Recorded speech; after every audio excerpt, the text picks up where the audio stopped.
রাত ৩টা বাবা কল দিয়ে বলল, তোমার মাকে এই মাত্র খুন করে এসেছি, আমিও আত্মহত্যা করব, যদি পারিস তাহলে আমাকে ক্ষমা করে দিস। সকালে এসে আমাদের লাশ দুটো দাফন করার ব্যবস্থা করিস। এই পৃথিবীতে তুই একা হয়ে গেলি, চিন্তা করিস না, দূরের ওই আসমান থেকে তোকে আশীর্বাদ সর্বদাই করব। আমি কান্নাজড়িত কণ্ঠে বললাম, বাবা তুমি এসব কি বলছো? মাকে কেন খুন করছো?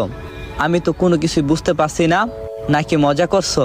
আমার কথার উত্তরে আব্বু বলল, বেশি কথা বলে সময় নষ্ট করব না, তোর মা এতক্ষণে পরপারে অনেক দূর চলে গেছে, আর আমি এখন আত্মহত্যা করে তার সঙ্গে হাঁটতে শুরু করব, না হলে সে হারিয়ে যাবে।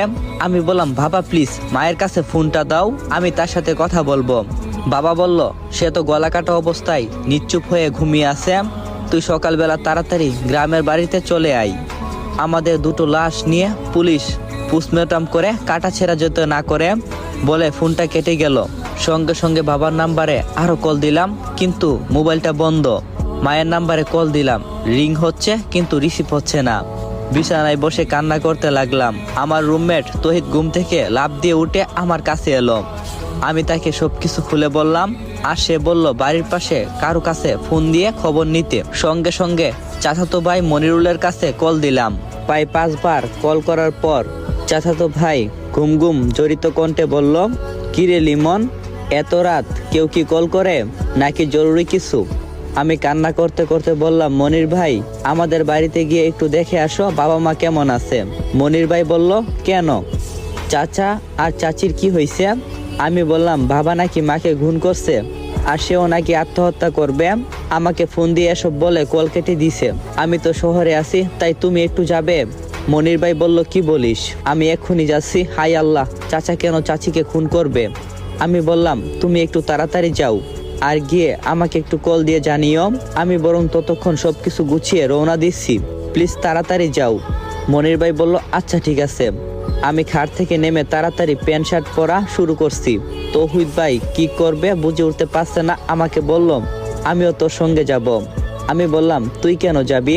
তৌহিদ ভাই বলল, সত্যি সত্যি যদি চাচা চাচির বিপদ হয়ে যায় তবে তো।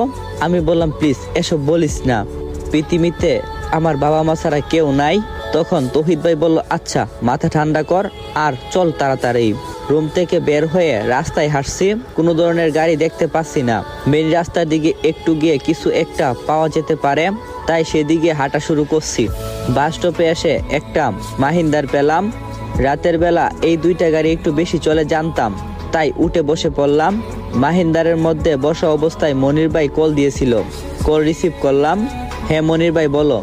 তখন মনির ভাই বলল, লিমন তোদের রুমের দরজা তো ভিতর থেকে বন্ধ করা, ভিতরে বাতি চলে, কিন্তু ডাকাডাকি করলাম কোনো শব্দ পাচ্ছি না, এখন কি করব, আমার মাথায় কাজ করছে না। আমি বললাম, মনির ভাই আপনি দরজা ভেঙে ভিতরে প্রবেশ করুন, তাড়াতাড়ি করুন মনির ভাই। তখন মনির ভাই বলল, সত্যি সত্যি যদি তেমন কোনো কিছু হয়ে যায় তাহলে তো পুলিশ ঝামেলা করবে, কারণ পুলিশ শুধু বলবে কেন আমি দরজা ভেঙে ভিতরে প্রবেশ করছি। আমি বললাম, না কিছু হবে না।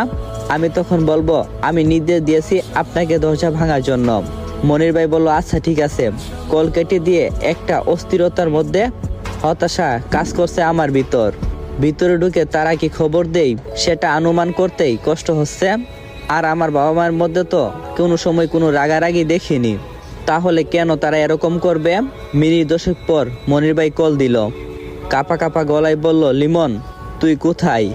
আমি চিৎকার করে বললাম, মনির ভাই আমি গাড়িতে আছি, কিন্তু বাবা মা ঠিক আছে তো? মনির ভাই বলল,